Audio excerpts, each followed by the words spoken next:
Les lignes ouvertes à la radio ont été fort populaires il y a une vingtaine d'années, alors qu'elles étaient inondées par le débat politique. Puis après le référendum, ça s'est estompé. Ce qui ne veut pas dire que les lignes ouvertes sont disparues. Elles ont changé de nature, mais reflètent tout autant l'angoisse d'aujourd'hui. Nous sommes allés à la rencontre de deux animateurs, de deux lignes ouvertes différentes, qui ont bonne cote d'écoute, même s'ils opèrent en soirée, alors que la télévision règne. Ils ne sont ni psychologues, ni psychiatres, en fait, ne prétendent pas être autre chose qu'une oreille pour écouter et une voix pour référer et dialoguer. Leur succès tiendrait au fait bien humain et qu'ils permettent à des gens de s'exprimer pour la première fois et sous le couvert de l'anonymat. Et pour certains de leurs auditeurs et auditrices, ils sont des maîtres à penser, des guides et presque des sauveurs. C'est incroyable le vide que j'ai en dedans, puis toutes les angoisses que j'ai, puis tout Ah, ça, c'est épouvantable, vas-y. tiraillement en dedans, là, puis j'essaie de le remplir avec quelque chose de solide, mais j'arrive pas à trouver, puis là... Faire du sexe sans amour, c'est écœurant. Oui. C'est vrai, en maudit.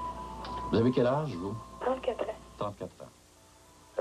Ça fait à peu près 3 ans que je vous écoute, et puis j'ai cheminé avec votre vision, et puis ça a changé du tout au tout ma vie.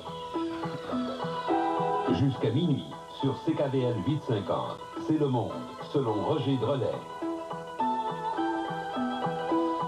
Bonsoir, bonsoir, mesdames, messieurs. Bonsoir. Depuis 21 ans, Roger Drolet est à la barre d'une émission qui fait des vagues. Tous les soirs de la semaine, cet animateur au franc-parler très coloré nous présente en vrac sa philosophie de vie. C'est ici, dans son appartement style Renaissance, son bunker, qu'il prépare à l'abri du monde extérieur son émission, une ligne ouverte extrêmement populaire. Quand je me lève le matin, mon premier réflexe, je m'envole en courant. C'est ici, là, dans mon cabinet. Oui. Regardez mon téléphone, là, ce qui fonctionne. C'est là, que je vais chercher mes références. Puis votre courrier, est-ce que... Ah, j'en ai partout. Il y en a, tiens, j'en ai ici. Là, regardez ça. Il n'y a pas d'argent là-dedans. Tiens, tiens. Tiens. Combien vous en avez? Je ne sais pas pourquoi est-ce que je garde ça. Je ne sais pas pourquoi je garde ça. Ben Il ne oui. faut pas toucher à ça. Je ne sais pas. Ça fait 21 ans. Je pas ça cette semaine. C'était en 21 ans. On a calculé à peu près une moyenne de 10 000 à 12 000 lettres. Cette émission éclatée, elle aussi, elle est fantasmagorique. Elle Oui. est à l'image de votre bunker, elle est à l'image de vous.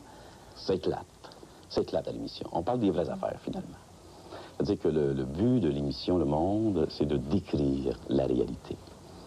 Puis nous, on dit, ne croyez pas. Allez vérifier par vous-même. Puis les gens reviennent. C'est ça qui est merveilleux. On a vérifié, puis on endosse cette philosophie. Bon, puis trouvez-vous que le fait de comprendre les deux dimensions, de bien comprendre la dimension de la femme, ça nous libère, ça nous dirige vers la fidélité? Ah, je vous comprends, M. Drolet.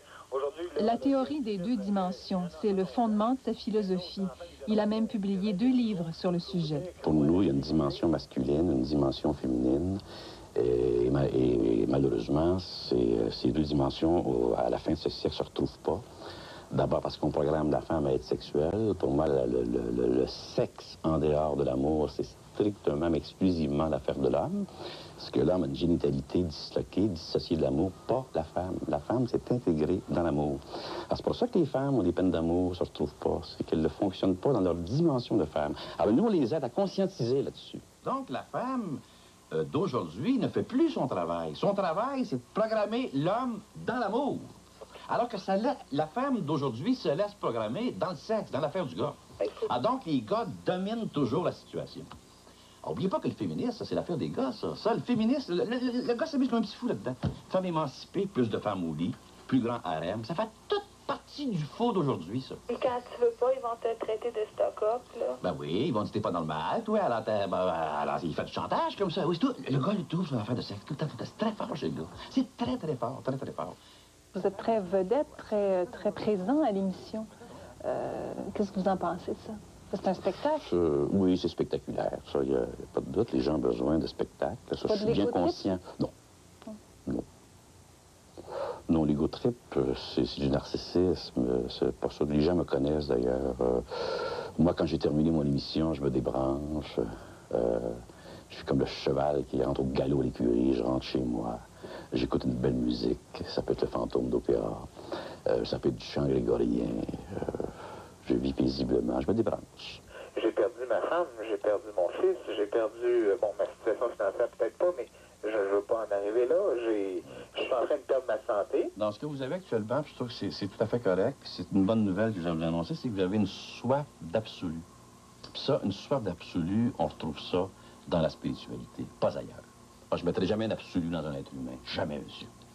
Mais en étant comme ça, très traditionnel, est-ce que vous n'entretenez pas des préjugés? Vous vous fermez à tout ce qui pourrait être justement nouveau, nouvelle façon de voir? Non, on n'est pas fermé à la nouveauté. Nous, ce qu'on dit, il y a des valeurs anciennes qu'il ne faut pas rejeter.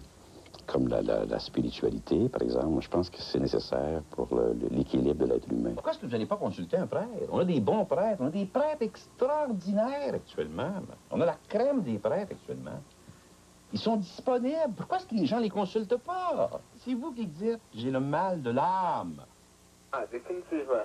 Bon, mais c'est pas un dentiste qui a avec ça. Regarde, il est un médecin. Avez-vous un prêtre à me suggérer?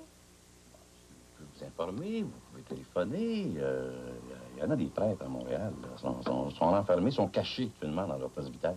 Mais ça, c'est un peu à s'adapter à votre vérité, à votre réalité, à vous, à votre façon de penser. Ben, on peut être unis par le même cœur, la même pensée aussi.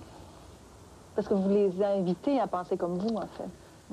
Ben, à penser comme moi, c'est une question de gros bon sens. Il fait clair actuellement. C'est pas ma pensée. L'animateur se déchaîne librement. Peu de gens le remettent en question. Et quand ils essaient de le faire... Surtout qu'on évite toutes les polémiques. Je suis pas d'accord, puis je suis pas d'accord. Ça, vous en voulez pas de ça? Ben, ça fait bague, ça, comment dire. Oui, il y a affaire, mais là-dessus, je suis pas d'accord. On entend ça tout le temps. Vous raccrochez. Non, jamais. J'ai jamais raccroché à personne. Non. Non, mais alors, quand il me dit qu'il n'est pas d'accord, ben, si vous voulez, je lui dis ça, si vous voulez. Je le laisse à lui-même. Puis il panique. Alors, je ne parle plus, il panique. Allô, êtes-vous là? Allô? Je suis êtes-vous là? Alors, comme ça. qu'est-ce qui se passe après? Ça va, il est parti. Il est parti, ils ont passé à notre appel. Et monsieur Dallaire, c'est moi qui veux vous remercier parce que depuis 7 ans, là, à tous les jours, aujourd'hui, ben, j'ai de la misère à me passer de Roger Dallaire. Bonsoir et à bientôt, bonne chance. Merci.